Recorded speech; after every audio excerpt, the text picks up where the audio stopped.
and welcome to Saucy Cat. My name's Zoe, and today we are making my favorite Thanksgiving food of all time. My grandma would always keep a bunch of these in the freezer for me, and I am so excited to be eating them again. Vegan dinner rolls. Let's get into it. First, heat up some almond milk before adding some sugar. Now mix in some instant yeast and let the whole thing rest for 5 minutes. Meanwhile, grab a bowl and add some all-purpose flour, a little salt, and some softened vegan butter. Grab that delicious yeast milk and pour it into the flour. Mix until combined, then knead for 5 to 10 minutes until you have a soft dough.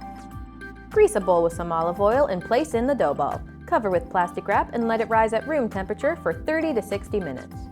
It should have almost doubled in size at this point, so let's grab a greased baking dish. Begin to carefully rip chunks of dough off the ball and gently roll them into smooth rolls. Line them equally across the dish and cover with even more plastic wrap. Let the rolls rise for another hour and then plop them into a 375-degree oven for 15 to 20 minutes. They should be a beautiful golden brown on top. Now brush on some melted vegan butter and let's plate this dish.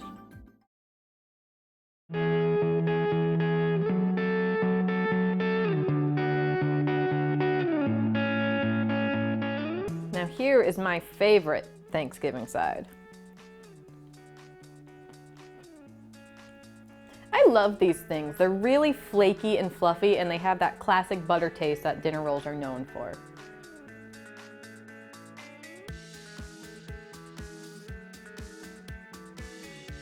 Well, that does it for today. Let me know in the comments what your favorite Thanksgiving food is. Like and subscribe so you don't miss any future dishes. Thanks so much for watching, and I'll see you next time on Saucy Cat.